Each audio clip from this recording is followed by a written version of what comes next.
Un tālāk es gribētu pieteikt Kamalu, vai Kamals runās, teiks kaut ko. Kamals pārstāv vides aktīvismu, vides stūrīti. Un aicinās viņš pievienot savus video idejas par zaļām lietām, un es domāju, ka viņš pats pastāstīs kaut ko ar tūku palīdzību, redz? Tā stāsts ir tas, ka Kamilas nav viens, mēs esam trīs, kuri pārstāv organizāciju Humana. Mēs šajā vakarā, mūsu darbnīca ir video par vides aktīvismu. Tas nozīmē tā, ka jūs varat pieteikt savus video, mazos video, kur ir interesanti jautājumi par video, kuri jūs vēlētos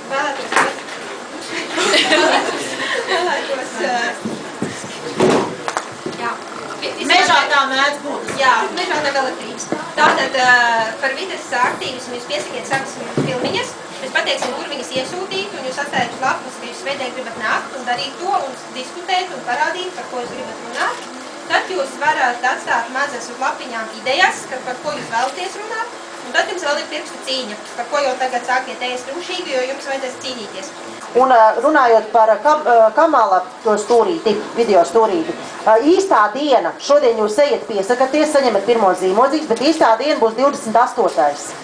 Tā kā jūs vēlreiz jums to noteikti atgādinās, bet liekat aiz auss, ka 28. jums būs iespēja pavisam dušīgi tajā visā piedalīties. Tad mums ir kustināmais stūrītis. Sveiki! Jā, mums ir ritmu stūris un afrikāņu, latīņamerikāņu ritmi. Mēs esam kopā ar Miguelu, kurš ir no Čīles, tā kā mums ir te divi labi viesi, čau Kamala. Un tad vēl ir klāt žonglētāji un vēl visādi triku meistari, bet es domāju, ka viņi paši. Jā, tieši tā. Mēs pie tiem ritmiem arī pažonglēsim mazliet. Mums ir tāds rīks kā Flavoristiks, ko arī mēs taisīsim 29. pirmdien. Mēs taisīsim no vecam kameram, ko Rīgas velodarbnīcas mums sazidoja. Un arī mums varbūt iespēja būs sataisīt žonglēšanas bumbiņas. Nu jā, ja pēc dzimšanas dienas balītes sestdien paliks pāri baloni, tad varbūt arī taisīsim žonglēšanas bumbiņas. Un tas tagad izrādās, ja? Mēs nedomāli aplaudējam. Lūk, jā, pirmdien tad varēsiet paši sataisīt savu šādus Flavoristiku puķu kociņus, ja? Nezinu, kā latvijas pareizi nosaukt. Un, jā, principā, lai tādu uztaisītu vajag 2 stundas, tāpēc nāciet laicīgi uz 6, ja?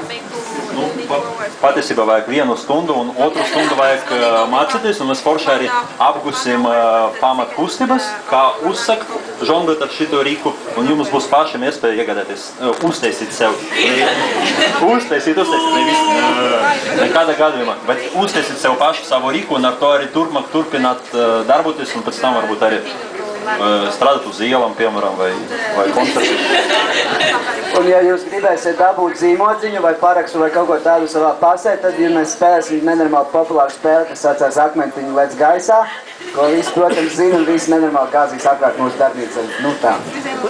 Tas arī, man liekas, viss. Tā, bet ejam tālāk. Zaļo ideju talka. Izstādes ideju skapus.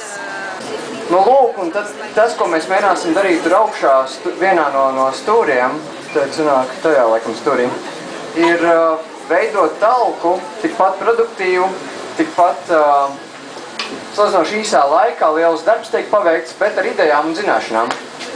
Jo tur tā lieta, kamēr mēs staigājam tā pa ielām un tās idejas ir mūsos, mēs nekad neatradīsim tos citus cilvēkus, kuri varbūt domā līdzīgi, kuriem var būt, un kas šeit ir pilnīgi noteikti šajā telpā, milzīgi zināšanas, ko liekot katrā idejā, tā kā tāda telepātija, ka mēs saslēgtos, vai ne?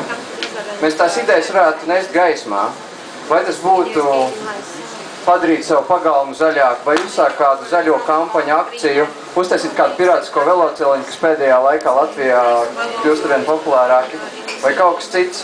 Un tad, jā, šovakar mēs jūs aicināsim tajā stūrītī atstāt savas idejas uz ideju profilu lapām, kas ir tāda ideja talkas tradīcija. Ir bijuši jau apmēram 3 ideja talkas tieši pa zaļajām idejām, kopā kādas 46 ideja talkas. Es varu teikt, ka tās idejas kad sanāk tie cilvēki, kuriem interesē tas kopīgais jautājums, pirms zaļais jautājums, un kad viņi viens otru var atrast, viens otru papildināt, tad tās idejas aiziet un iedzīvinās. Un tā arī ir ideja talkas būtība pasākums, kā mēs varam savas idejas iedzīvināt īstenībā, kopīgi strādājot. Un tikpat forši un jautrs kā vienkārši talka, kur viens nes sviestmaises, viens nes lāpstas, viens ir jaunāks, viens ir vecāks, bet visiem ir forši kopā. Un tagad sākumā mums būs tur tas stūrīts, bet ceturtdien, 2. decembrī, 7:00, visi, kuriem sirdī mīt kaut kas zaļš, kuram ir ideja, vai ir vienkārši vēlme darīt kaut ko zaļu, ir laipni aicināt uz ideju talku, zaļo darbu ideju talku, kur tiksies šeit pat. Un tur tās dzirksteles šķīdīs starp tiem cilvēkiem, kas parasti būtu nestiekās, bet kas var lieliski viens otru papildināt. Un Madara arī ir ko papildināt. Jā, man arī ir ko papildināt. Gribēju iedrošināt tiešām, ka nākat un rakstat savas idejas, pat ja jums liekas, ka tā ir tāda maza vienkārši ideja, bet varbūt kādam tā var kalpot par tādu ļoti dzirkselītu un iedvesmu, lai paveiktu kaut ko lielāku. Un mēs ar Kamo Eko savukārt šajā visā esam iesaistīti tā, ka mēs tās jūsu idejas un jūs pašus iemūžināsim, fotografēsim un pēc tam liksim kopā, lai pēc tam tās bildes arī rādītu citiem un ielikt gan visādos sociālajos tīklos, gan citur, kur citi tā kā var paskatīties, ko tad jūs esat izdomājuši, lai tas turpina izplasties un dzīvot un tā kā sēnēm nicēlīs tā uz priekšu.